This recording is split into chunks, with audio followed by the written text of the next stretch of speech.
आज जो हमारे गेस्ट हैं यहाँ पर पीछे बैक स्टेज पर, उनको किसी भी तरह के कोई भी इंट्रोडक्शन की जरूरत नहीं है। आप सब लोग उनको बहुत अच्छे से जानते हैं और उनको बहुत प्यार करते हैं। Please give an energetic and warm welcome to the one and only doctor Vikas Divya Kirti sir.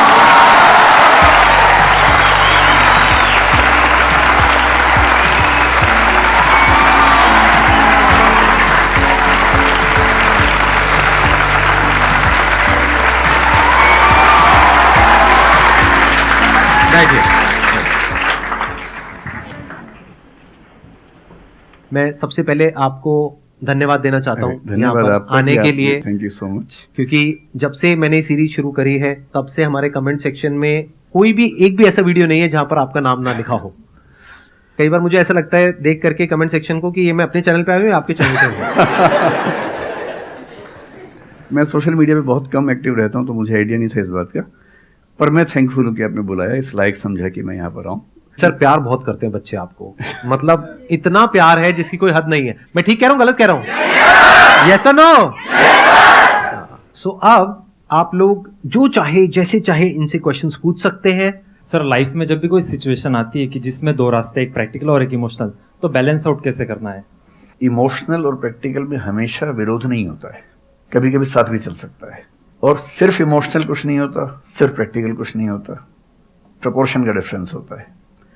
जब इमोशंस आपके दिमाग पर बहुत हावी हों तो फैसला करने से बचना चाहिए, स्पेशली बड़ा फैसला। छोटा तो ठीक है कि आपके दोस्त ने कहा कि दोस्त नहीं एक फिल्म देखेगा मेरे साथ, आप इमोशनल हो जाके देख ली फिल्म, क्या हो गया, कोई नुकसान नहीं होगा। पर कोई ये कहे कि तो मुझसे प्यार नहीं करते, शादी नहीं कर सकते मुझसे और हमने शादी कर ली, ये ठीक नहीं है। सिर्फ इमोशंस में आके बहुत बड़ा फैसला मत कीजिएगा, चाहे वो करियर का हो, चाहे पार्टनर का हो, चाहे कोई भी फैसला हो। प्रैक्टिकल इतना नहीं हो जाना है कि आप मशीन, रोबोट या पत्थर बन जाएं, क्योंकि आप कितने भी सक्सेसफुल हो, यदि आप इमोशनली सक्सेसफुल नहीं है, इमोशनली स्टेबल नहीं है, इमोशनली वेलबींग के स्टेट में नहीं है, तो आपकी सक्सेस किसी काम की नहीं है, एकदम मीनिंगलेस है। So the success in totality needs emotional happiness, emotional stability as well. इसलिए इमोशंस को खारिज करके जिएंगे तो शायद कुछ अचीवमेंट्स बड़ी हो जाएं, पर वो किसी काम की नहीं है। केवल इमोशंस पे चलेंगे तो हो सकता है कि अचीवमेंट जिंदगी में ज्यादा हो ना पाए। तो बैलेंस की बात है, और सबसे अच्छा तरीका है जब बहुत इमोशंस हो, इंटेंसिटी बहुत ज्यादा हो, सिर्फ एक तरीका मैं जो अपनाता हूं, उस क्षण में फैसला नहीं करना है। कुछ भी हो, कोई कितना भी प्रेशराइज करे, सिर्फ इतना बोलिए कि मैं 24 घंटे बाद बताऊंगा आपको, थोड़ा सोचूंगा इस बारे में। और यदि आपने उस मोमेंट से खुद को बाहर निकाल लिया तो फिर आप डिटैच होकर देख पाएंगे, और थोड़ा सा प्रैक्टिकल एलिमेंट भी रहे, इमोशनल एलिमेंट भी रहे, वो फैसले सबसे अच्छे रहेंगे लाइफ के लिए। मैं आपको एग्जांपल से बात समझाता हूँ। ऐसे लोग जो तैयारी कर रहे थे, अफेयर में थे, एक का सिलेक्शन हो गया, अब उसके सामने क्राइसिस ये है, स्पेशली किसी लड़की का हो गया, लड़के का नहीं हुआ। अब हमारी सोसाइटी में ना, लड़की ऊंचे पद पे हो, लड़का ना सफल हुआ हो तो बड़ा मुश्किल है सोसाइटी में, उनको शायद दिक्कत नहीं है। अब वो लड़की प्रैक्टिकल नहीं है कि मैं तुमसे शादी करूं, ये कह के अगर हट जाती है और शादी करती है किसी ऐसे व्यक्ति से जो बहुत सफल है। I know many such people personally, मैं नाम नहीं बोल सकता किसी का। मैंने जनरली पाया है कि वो लोग लाइफ में बहुत फ्रस्ट्रेशन में रहे बाद में, क्योंकि सफलता के नाम पर, प्रैक्टिकल होने के नाम पे ऐसे व्यक्ति को चुना जिसके साथ वो रह नहीं सकते ठीक से। और मैं ऐसे कई लोगों को जानता हूं जो IAS बने, IPS बने, जिनको करोड़ों रुपए के दहेज के ऑफर्स आए, साफ ठुकरा के कहा कि मैं जिंदगी एक ही व्यक्ति के साथ गुजार सकता हूं जो मेरे साथ है, और हैं, बहुत खुश हैं। अब कोई कह सकता है उनके परिवार में कि इसने प्रैक्टिकल फैसला नहीं किया, इमोशनल फैसला किया, पर अल्टीमेटली किसी चीज की वैल्यू क्या है? आपकी लाइफ बेहतर हो। यूट्यूब पे जिसके 1 लाख भी सब्सक्राइबर्स होते हैं वो मोनेटाइज करता है, 1 लाख क्या जब मिनिमम हो सकता है, खूब पैसा कमाते हैं, ब्रांड प्रमोशन करते हैं, साबुन तेल बेचते हैं बीच बीच में। आपका चैनल तो शायद देश में सबसे बड़ा चैनल है, आप चाहें तो कितना नहीं कमा लेंगे। मुझे कुछ दिन पहले एक एजेंसी के लोग मिले जिन्होंने बताया कि इनकी जैसी ख्याति है उस लेवल पर महीने में कोई 5-10 करोड़ भी कमाना चाहे तो कमा सकता है आराम से इस यूट्यूब चैनल से। तो मैंने पूछा कि वो कौन सी चीज है जो आपको इतना मजबूत बनाती है कि आप नहीं इस रास्ते पर जाते। मैं वो जानने में इंटरेस्टेड हूँ। तो 10 मिनट की बात के बाद मैं समझ में आ गया, क्योंकि अल्टीमेटली अगर मैं अपनी वैल्यू के खिलाफ चला गया तो खुश कैसे हो जाऊंगा? पैसा मुझे कैसे खुशी देगा जब मैं ही नहीं रहा? तो खुशी किस बात की? इसलिए इतना प्रैक्टिकल मत होना कि अपनी माँ के, पिता के, भाई बहन, दोस्त, जो प्रेमी प्रेमिका है, उनके इमोशंस के साथ खेलने लगो। इतना प्रैक्टिकल कभी मत होना, इतना इमोशनल मत होना कोई आपको बेवकूफ बना सके, बात बात पर बेवकूफ बनाता रहे। और बैलेंस, जिंदगी जो है ना वो मध्य मार्ग में है, जिंदगी एक्सट्रीम पे नहीं है, मध्य में है। तो प्रैक्टिकल और इमोशन का बैलेंस रखिए, लाइफ बढ़िया होगी।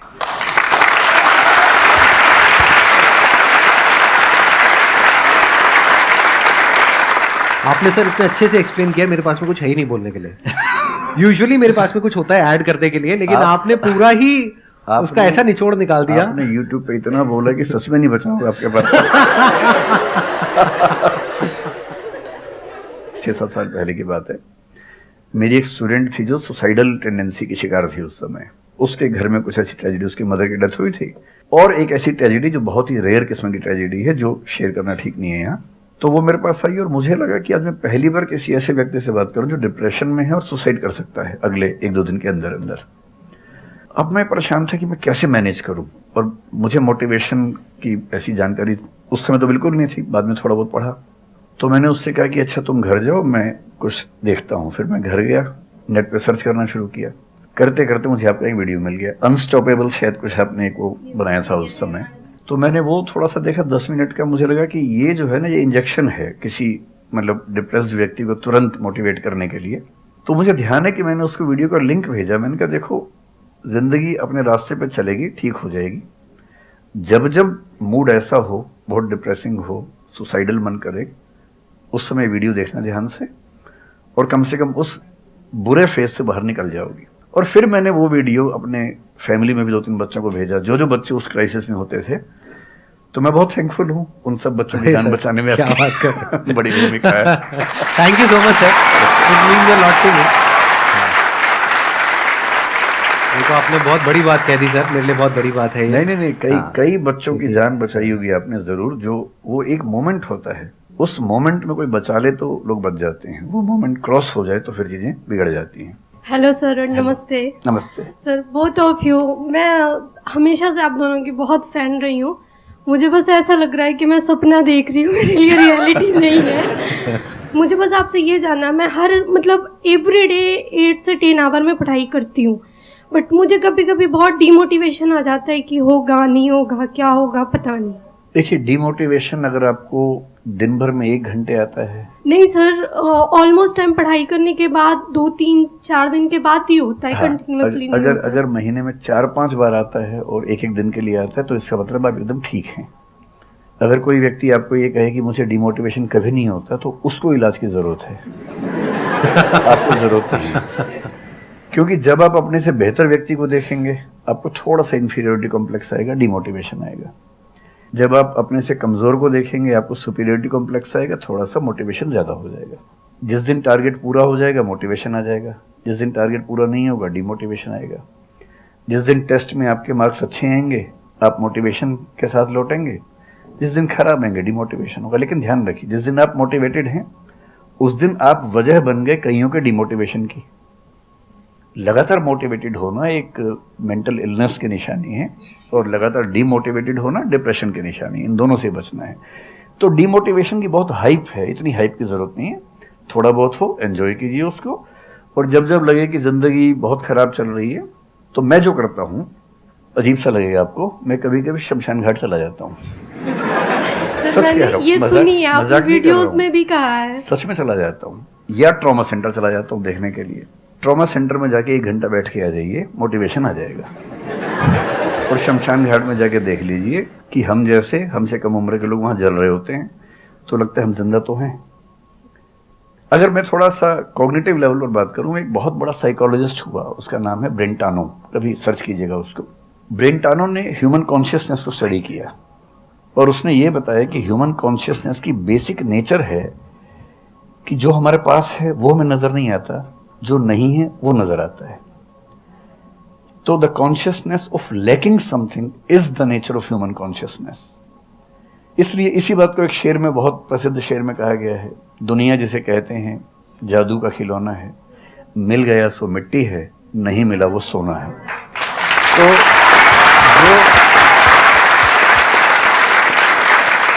तो जो आपको नहीं मिलेगा ना, हमेशा बड़ा होकर दिखेगा, जो मिलेगा छोटा हो जाएगा। तो ईमानदारी इसमें है कि जब जब डिमोटिवेशन और डिप्रेशन हो, एक कागज लेके बैठ जाइए और एक तरफ लिखिए मेरी जिंदगी में ऐसा क्या क्या है जो दूसरों के पास नहीं है। पेज भर जाएगा पूरा। तो जो है उस पर ध्यान दीजिए और एंजॉय कीजिए। मेरा क्वेश्चन है कि आजकल बहुत लोग बोलते हैं कि एजुकेशन सिस्टम हमारा पुराना हो गया है और बहुत लोग बोलते हैं कि इसे चेंज करना चाहिए और ये सारी चीज़ें बहुत पुरानी हो रही है जो हम अभी करंटली पढ़ रहे हैं। तो इस पे आपका ओपिनियन क्या है? एजुकेशन सिस्टम में तो बहुत मेजर चेंजेस की ज़रूरत है और ये बात भारत सरकार ने एक्सेप्ट भी की है, नई पॉलिसी भी लेके आए हैं। मतलब मुझे लगता है कि कई लेवल्स पे देखना है। सबसे पहले तो ये डिफाइन करना ज़रूरी है कि एजुकेशन का पर्पज़ है क्या। क्या पर्पज़ केवल नौकरी लेना है, एक जॉब मिल जाए, वही पर्पज़ है? मैं उससे एग्री नहीं करता हूँ। मेरी राय में एजुकेशन का बेसिक पर्पज़ है कि एक होमो सेपियंस एक इंसान बन जाए, सोचना आ जाए, उसको समझना आ जाए। कोई राजनेता या धर्मगुरु उसको गधा ना बना सके, बेवकूफ़ ना बना सके। उसे इतनी समझ हो कि वो चीज़ों को फैक्चुअली ऑब्जेक्टिवली समझ सके, तर्क कर सके, बहस कर सके और अगर तर्क और बहस में सामने के तर्क ठीक हैं तो उनको एक्सेप्ट भी कर सके, इतना विनम्र भी रहे। बेसिकली पर्सनैलिटी ग्रूमिंग का प्रोसेस एजुकेशन है, वो केवल नौकरी का मामला नहीं है। पहली गलती तब होती है जब हम उसको केवल नौकरी का मामला मान लेते हैं। मतलब नौकरी ज़रूरी है, ऐसा नहीं कि ज़रूरी नहीं है, लेकिन वो सिर्फ वो उसका पर्पज़ नहीं होना चाहिए। सेकेंडली कई ऐसी चीज़ें, जैसे अगर बहुत विस्तार में तो मेरी जा सकते हैं, जैसे एक बहुत छोटी बात है सेक्स एजुकेशन हमारी सोसाइटी में। ये इतनी ज़रूरी चीज़ है। स्कूल में जो एडोलेसेंस की एज के लोग हैं, 12, 13, 14 की एज के लोग हैं, उनको वो सब चीज़ें बताएं ताकि गलत सोर्सेज से इंफॉर्मेशन ना मिले, कोई गलती ना कर बैठें। हेल्थ एजुकेशन के रूप में हो, उनको सारी चीज़ें पता हो, ठीक हाथों से पता हो, ठीक तरीके से पता हो। फिर मेरा ख्याल है कि जैसे IITs में अब तो होने लगा है, पहले क्या था कि हम टेक्नोलॉजी सेंट्रिक एजुकेशन पर ज़्यादा फोकस करते थे कि आपने मशीन को समझ लिया, तकनीक को समझ लिया, हो गया, इंसान को नहीं समझा। टेक्नोलॉजी पढ़ने वाले लोग समाज और इंसान से एकदम कटे हुए थे। अब तो ह्यूमैनिटीज़ के कुछ सब्जेक्ट्स पढ़ाने की परंपरा शुरू हो गई है। एक होलिस्टिक एजुकेशन हो। ह्यूमैनिटीज़ वाला बच्चा केवल हिस्ट्री, पॉलिटिकल साइंस, सोशियोलॉजी पढ़ता है, उसको कोडिंग का सी भी नहीं आता, टेक्नोलॉजी बिल्कुल नहीं आती उसको MS एक्सेल भी नहीं पता क्या होता है। टेक्नोलॉजी वाला सिर्फ टेक्नोलॉजी पढ़ता है, वो ह्यूमन ब्रेन को नहीं पढ़ना चाह रहा, सोसाइटी को नहीं पढ़ना चाह रहा। क्यों नहीं एक ऐसी शिक्षा हो जिसमें एक इंटीग्रेटेड अप्रोच हो, होलिस्टिक अप्रोच हो, कि हम खुद तय कर सके कि किस किस एरिया में हमें ज़्यादा जाना है और एक बेसिक अंडरस्टैंडिंग हर चीज़ की हो। तो बेसिक 3 फार्मूले माने जाते हैं। एक यूनिवर्सलाइजेशन ऑफ प्राइमरी एजुकेशन है कि 10वीं क्लास तक की शिक्षा हर बच्चे को मिले, ठीक से मिले। वोकेशनलाइजेशन ऑफ सेकेंडरी एजुकेशन, यानी 11वीं 12वीं की पढ़ाई का पर्पज़ है कि बच्चा ये समझ पाए कि उसको ज़िंदगी में आगे कहाँ जाना है। और फिर जो हायर एजुकेशन है वो सबको करने की ज़रूरत नहीं होनी चाहिए, वो शौक पूरा करने के लिए नहीं है, वो शादी का वेटिंग रूम नहीं है, वो उसके लिए है जिसको सच में आगे पढ़ना है। वो उतना पढ़े, सब्जेक्ट चूज करे और फिर उसमें गहराई से रिसर्च करे ताकि डेवलपमेंट के रास्ते पर अब बढ़ें। हम एजुकेशन के मामले में बहुत बुरी स्थिति में हैं। मैं तो जिस उम्र में हूँ, मेरा अब तो पर्पस भी ये बन गया है कि अब मैं उसी पे कुछ काम करूं। एक यूनिवर्सिटी शुरू करने की योजना मेरे मन में है, इनसे मैंने शेयर भी किया था। और मैं जिस तरह का विश्वविद्यालय सोचता हूं वो नौकरी देने के पीछे पागल नहीं होगा, वो होमो सेपियंस को कायदे का इंसान बनाने की कोशिश करेगा। नौकरी तो उसका एक पार्ट है। मतलब आप जितने भी सफल लोगों को देखेंगे जनरली, जैसे मैंने इन्हीं से पूछा, ये जिस फील्ड में सफल हैं, इनका जो करियर है, अगर मैं इसको छोड़ भी दूं तो अदरवाइज भी जो इनका करियर है वो उस विषय से जुड़ा हुआ नहीं है जो इन्होंने पढ़ा है ग्रेजुएशन में। मेरा भी नहीं है, आमतौर पे किसी का भी नहीं है। 90% लोगों को मैं देखता हूँ जो सक्सेसफुल हैं, उनकी ग्रेजुएशन के सब्जेक्ट में और लाइफ की फील्ड में कोई लिंक नहीं है। तो बेसिक पर्पस क्या है? वो स्मार्टनेस बाहर आ जाए, ग्रूमिंग हो जाए, इंटेलिजेंस है, इमोशनल इंटेलिजेंस है, वो सब जो टूल्स हैं वो उस बच्चे को सीखने को मिल जाए ताकि फिर वो जिंदगी को फेस कर सके, इनोवेट कर सके, नए रास्ते निकाल सके। 1000 रास्ते दुनिया में होते हैं। तो सच बात है कि काफी चेंजेस की जरूरत है और आप और हम मिलकर करेंगे चेंजेस।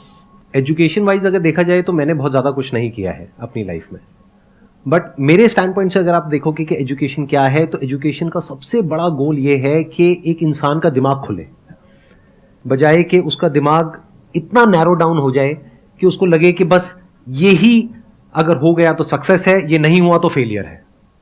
आप अनगिनत तरीकों से अपने गोल को, अपने पर्पस को, या जो भी आप करना चाहते हो उसको अचीव कर सकते हो। एजुकेशन का सबसे बड़ा गोल ये होना चाहिए, और वही मेरी कोशिश है अपने इन सेशंस के थ्रू करने की, कि एक इंसान का दिमाग खुल जाए, उसके दिमाग में एक पॉसिबिलिटी माइंडसेट आ जाए, ना कि एक लिमिटेड माइंडसेट हो कि बस ये हो गया तो बहुत है। अब प्रॉब्लम क्या है, ये जो लिमिटेड माइंडसेट है ये बहुत लोगों का है, करोड़ों लोगों का है, तो वहां पे कंपटीशन भी बहुत है। पॉसिबिलिटी माइंडसेट जबकि देखा जाए तो ज्यादा इंटरेस्टिंग है, लेकिन बहुत कम लोगों का है और वहां पे कंपटीशन कम है। और पॉसिबिलिटी माइंडसेट क्या होता है कि कोई भी काम अगर मैं कर रहा हूं, अगर वो नहीं हुआ तो इसका मतलब ये नहीं है कि मैं फेल हो गया, इसका मतलब ये है कि मैं क्रैक नहीं कर पाया। There has to be a way. ये एजुकेशन काम अगर कर दे तो रियल एजुकेशन हो गई हमारी। मतलब एक इंसान को, हाँ सॉरी, थॉमस एडिसन बल्ब के आविष्कार में लगा हुआ था, हाँ जी, 1000 बार फेल हुआ। तो किसी ने उससे पूछा कि यार तुम बार बार करते होता तो है नहीं तुमसे, क्यों कर रहे हो? तो उसने पता है क्या कहा, हर फेलियर के बाद मैं ये जानता हूं कि बल्ब इस तरीके से भी नहीं बन सकता, और अब मैं 1000 तरीके जानता हूं कि इन तरीकों से नहीं बनेगा, और उसके बाद वो तरीका ईजाद हुआ जिससे बना। एजुकेशन से एक इंसान का दिमाग इतना खुल जाए कि सबसे पहली चीज तो उसको ये समझ आए कि मैं कुछ भी नहीं जानता हूं। हाँ, एकदम ठीक बात है। एजुकेशन मस्ट बी सच कि वो लाइफ लॉन्ग आपका एक क्वेश्चनिंग माइंड बना ही रहे, कि आप कहीं भी हो, कुछ भी कर रहे हो, आपके दिमाग में क्वेश्चंस चले, questions related to the problems. जो भी आप काम कर रहे हो वो क्या है, अल्टीमेटली प्रॉब्लम सॉल्विंग है, तभी उस काम में वैल्यू है। अगर किसी की कोई प्रॉब्लम ही नहीं सॉल्व कर रहे हो तो उसमें वैल्यू कहां ऐड हो रही है, और वैल्यू नहीं ऐड होगी तो आपको पैसा कैसे मिलेगा, फिर चाहे जॉब हो चाहे बिजनेस हो। सो द आइडिया इज कि आपका दिमाग ये चलना चाहिए, अच्छा ये प्रॉब्लम है ना, पहले तो मुझे नहीं पता है कि इसको सॉल्व कैसे करना है, क्योंकि अगर आपको पहले से ही पता है तो आपको वही पता है जिस तरह से वो प्रॉब्लम सॉल्व होती आई है। That may not be relevant in today's context, but still आप उसको उसी तरह से सॉल्व करोगे जिस तरह से सब कर रहे हैं। वहां पर कंपटीशन है, फिर आप कहोगे कि कुछ हो नहीं रहा है। सो द आइडिया इज कि पहले तो ये प्रॉब्लम है जो मुझे अच्छे से समझ आई, मैंने इस पे फोकस किया, अब इसको सॉल्व करने के इन्फिनिट तरीके हैं, एक रास्ता नहीं है, बहुत सारे रास्ते हैं, मुझे पता नहीं है। This is the goal of education, कि मुझे नहीं पता है लेकिन पता किया जा सकता है। This is another goal of education. उसमें से कुछ तरीके काम करते हैं, कुछ नहीं करते हैं, यह भी हमको क्लियरली पता होना चाहिए। मतलब your personality must be dynamic, it must not be static. जैसे मैंने देखा है बहुत लोगों को जो मुझे मिलते हैं, कुछ लोग हैं उसमें से जो, जैसे मैं सर से मिला, अभी ऑफ कैमरा हम लोग बैठे हुए थे, डिस्कशन कर रहे थे, तो it was a great experience sir, आपके साथ में बैठ करके जिस तरह से, जिस ठहराव से सर बात कर रहे थे, जिस तरह से चीजों को सुन रहे थे, समझ रहे थे, और मैं क्वेश्चंस पूछ रहा था, ये मेरे से क्वेश्चंस पूछ रहे थे, तो there was a conversation which was going on. On the other hand there are some people जिनसे मैं कभी कहीं मिला तो उनकी अप्रोच क्या है कि मुझे सब पता है, वो गड़बड़ हो जाती है। शिक्षा की दुनिया में बहुत प्रसिद्ध कहावत है, भारतीय अगर परंपरा में देखें तो विद्या ददाति विनयम में एक बहुत प्रसिद्ध कथन है। अगर कोई पढ़ा लिखा आदमी अपने ज्ञान की वजह से अहंकार करे तो मान लीजिए कि वो पढ़ा लिखा नहीं है, पढ़ाई उसके दिमाग पर हावी हो गई है, अभी उसको अंदाजा नहीं है कि कुल संसार के ज्ञान में उसकी हिस्सेदारी डेसिमल में भी नहीं है। और जिसको ये पता है कि मेरा ज्ञान बहुत करना, वो विनम्र ही रहेगा। और इसलिए जो बड़े प्रोफेसर हैं, अगर आप कभी सुनेंगे, मैं जानता हूँ, मैं यूनिवर्सिटी में जब पढ़ता था, सबसे बड़े प्रोफेसर क्या बोलते थे कि मैं इस विषय का विद्यार्थी हूँ, कभी नहीं बोलते थे कि मैं प्रोफेसर हूँ। इतना साहस किसी में कैसे कि मैं प्रोफेसर हूँ? अरे आप जिंदगी भर स्टूडेंट बने रहेंगे तो ही काफ़ी है, उससे बड़ी बात तो सोचने भी नहीं चाहिए। बहुत बड़ी बात कह रहे हैं।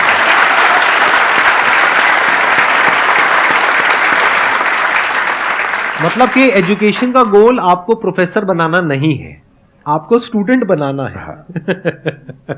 अगर सर की बात को आगे एक्सटेंड किया जाए, एकदम सही बात। एक लाइफ लॉन्ग स्टूडेंट, कि आप सीखते चले जा रहे हो, सबसे जिससे मिल रहे हो, लोगों से सीख रहे हो, सिचुएशन से सीख रहे हो, अपनी लाइफ के अच्छे एक्सपीरियंसेस से सीख रहे हो, बुरे से सीख रहे हो। जैसे मैंने देखा है जब भी यहाँ पे कोई क्वेश्चंस पूछते हैं ना, सबके क्वेश्चंस एक ही होते हैं, सर सक्सेसफुल कैसे हो। कभी मैंने आज तक ये क्वेश्चन नहीं सुना किसी का भी जो इससे बड़ा क्वेश्चन है, जो आप रिलेट कर जाएंगे कि सर सक्सेस हमारा दिमाग खराब किस तरीके से करती है, या सक्सेस का क्या माइनस पॉइंट है। सही बात। सक्सेसफुल होने से बड़ा है मीनिंगफुल होना, सार्थक होना। सफल होना छोटी बात है, सार्थक होना ज्यादा बड़ी बात है। सर मेरा क्वेश्चन ये है कि लाइफ में बहुत सारे सर्कमस्टांसेस आते हैं जहाँ पे मतलब हमें ये लगता है, बहुत सारे निगेटिव थॉट्स आते हैं कि मतलब आगे कैसे बढ़े, how to get rid of fear of failure. Sir कैसे हम इसको हैंडल करें, अगर हम कोई किसी चीज़ को शुरू करना चाहते हैं सर, तो हमारे दिमाग में बहुत सारे निगेटिव थॉट्स चलते रहते हैं, हो पाएगा नहीं हो पाएगा, बहुत तरह के नेगेटिव क्वेश्चंस आते रहते हैं सर, तो इसको कैसे हैंडल करना है सर इस सिचुएशन को? फियर ऑफ फेलियर थोड़ा सा ठीक भी है, ये हमें रोकता है उन दिशाओं में जाने से जहां हमें जाना भी नहीं चाहिए। जैसे मान लीजिए मैं सोचूं कि मैं फुटबॉल प्लेयर बन जाऊं, मुझे पता है कि नहीं बन पाऊंगा, मेरी फिटनेस वैसी नहीं है, तो मुझे ये फियर रोक लेगा, ठीक बात है ना। ये जरूरी नहीं है कि आप दुनिया में हर चीज के लिए ठीक हो, हर किसी का एक पैकेज है, हर किसी का जो एट्रीब्यूट्स हैं या वर्च्यूज हैं उन सबका एक पैकेज है। We can be good at few things, we can be best at maybe one thing, we cannot be best at everything। तो ये बहुत जरूरी है कि अपने एप्टीट्यूड को देख के हम सिलेक्शन करें कि हमें कहाँ जाना चाहिए, ठीक है।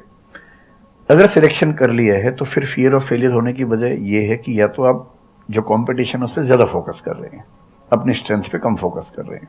मेरे ख्याल से स्ट्रेंथ पे फोकस करना, कुछ अच्छे लोगों की कंपनी में रहना जो थोड़ा सा मोटिवेट करते हो, अच्छे दोस्त हों, लगातार मनहूस टाइप की बात ना करते हो, ऐसे लोगों के साथ रहना, कुछ रिक्रिएशनल एक्टिविटीज उससे बाहर निकल के थोड़ा खेलना कूदना, मतलब फिजिकली फिट रहना, वो सब रहेगा तो हार्मोन्स जो हमारे दिमाग में आते हैं उससे, फिजिकल एक्टिविटी से, जो एंडोर्फिन्स वगैरह हैं, हैप्पी हार्मोन्स है, डोपामाइन वगैरह है, वो रिलीज होते रहे तो हम वैसे भी बहुत फियर से बचे रहते हैं। और अंत में मेरा तरीका ये है कि अगर मैं कुछ नहीं करूंगा तो फेल होना तय है, करूंगा तो चांस है कि फेल होऊंगा या पास हो जाऊंगा, तो नहीं करने में तो तय है कि फेल हो गया, तो क्यों ना एक बार चांस ले लेते हैं। और एक जगह फेल होऊंगा तो तय मान के चलिए कि दूसरी जगह मेरे फेल होने के चांस कम होगा, क्योंकि मुझे एक एक्सपीरियंस है प्रयास करने का और फेल होने का, और वो एक्सपीरियंस किसी ना किसी क्वांटिटी में हर फील्ड में काम आता है, मैच्योरिटी आपके अंदर आती है। और मैं एक शेर अक्सर यूज करता हूँ, बहुत बहुत प्रिय शेर मुझे है, और मुझे सच में लगता है कि जिंदगी को जीना बहुत आसान काम है, मुश्किल काम नहीं है। असली बात है कि आप प्रयोग करें, कोशिश करें, और हार जाएं तो दूसरी कोशिश करें। और मैं इसीलिए एक लाइन हमेशा बोलता हूं, क्यों डरे जिंदगी में क्या होगा, कुछ ना होगा तो तजुर्बा होगा।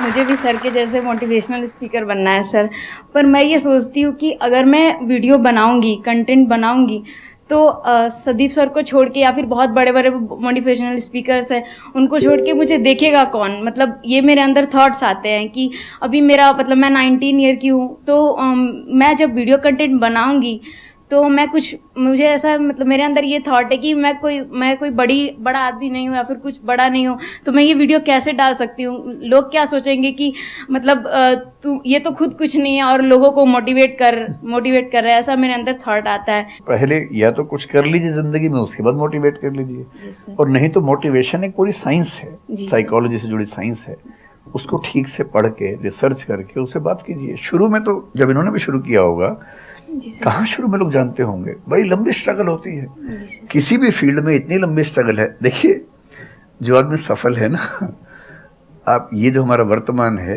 ये ऐसे ही नहीं बन गया है। हर सफल आदमी का एक बहुत लंबा अतीत होता है जिस पर नजर किसी की नहीं होती है। और बशीर बद्र ने एक बड़ी गहरी बात कही थी, ये फूल मुझे कोई विरासत में मिले हैं, तुमने मेरा कांटों भरा बिस्तर नहीं देखा।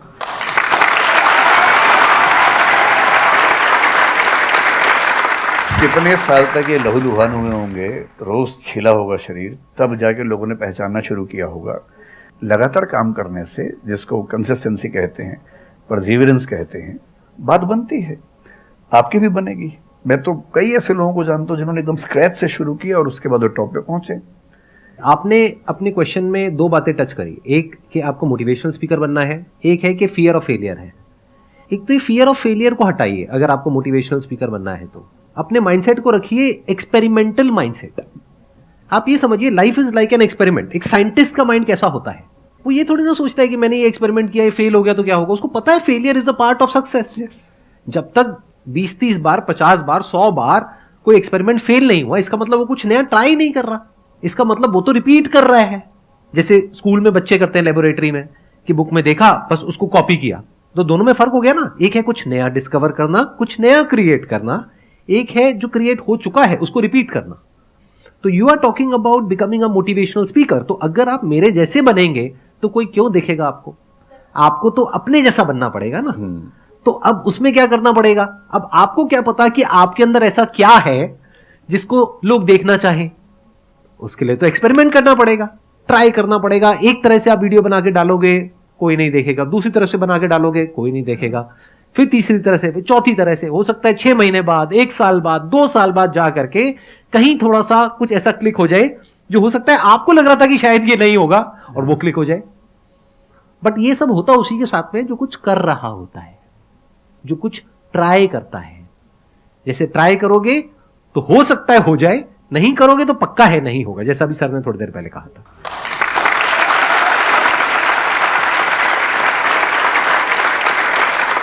Thank you so much sir यहां पर आने के लिए।